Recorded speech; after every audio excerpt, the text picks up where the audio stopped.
my channel. So today's video is going to be another Dollar Tree and Walmart DIY. So I have been seeing a lot of the Dollar Tree lanterns going around, but a lot of them have been using, and I don't know if you guys have seen them, but a lot of them use 5x7 picture frames. And 5x7 picture frames are a little too small for me. I wanted a bigger lantern type of feel to it. So I actually decided to create my own picture frame using an 8x10, and then I also used seashells inside of it because I wanted it to be more of a beachy feel to it, since I am redoing over my living room. Most of the things I am doing to my living room, I have seashells and beach pictures and a lot of things just giving that beachy ocean summer vibe to my living room. So I wanted to show you guys exactly how I did the DIY centerpiece for the table that is inside of my living room. Honestly, this was probably the easiest DIY I have done, and it's so simple and you can always put your own touch to it. So if you guys are interested in seeing how I was able to create it, then definitely keep on watching,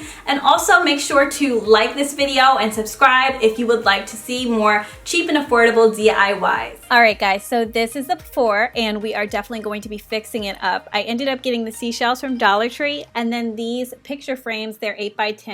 I got them from the Dollar Tree, as well as this twine. Then I went to my local Walmart and I picked up this spray paint. Of course you can use any color you want, but I thought this went perfect with the beach theme.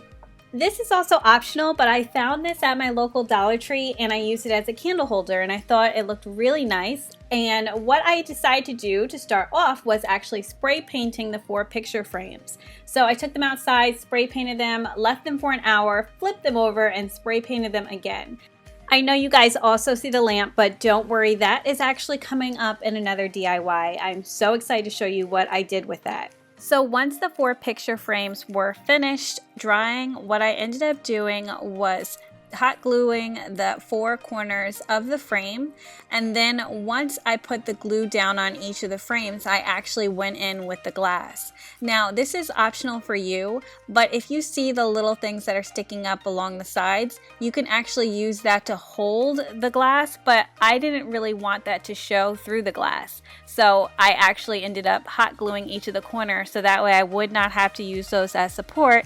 And once I was finished hot gluing it and it was dry, I would actually push back those little ends so that they aren't seen through the glass. Now again, that's completely up to you, but I just like the way it looks instead of having to see it, and it doesn't look so much as a picture frame when you don't see it. And then once you finish that, you're going to want to start hot gluing the picture frames together. I started hot gluing them horizontally, and then I realized it looks so much better vertically. So that is why it looks like it's switched up. So it's super simple. All I did was put glue all the way down, and then I ended up pushing them together so that way it would stay.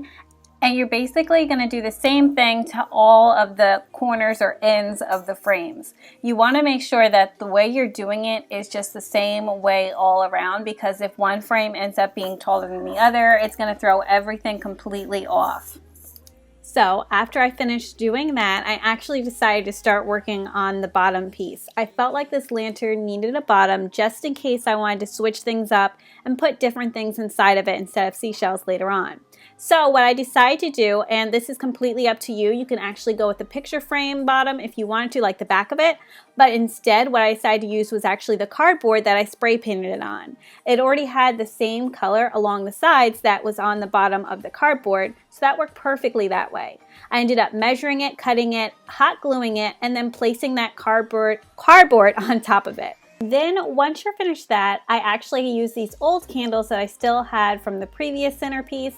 I went outside and took the gold spray paint from my past DIY, and I ended up spray painting the candles gold. So obviously you're not going to be able to use these candles again, but I thought it looked like a really nice touch inside of the centerpiece. After that, I decided to go in with the twine, and this is completely optional to you, but I felt like it was important if it was a lantern and it needed something to actually look like it could be held up.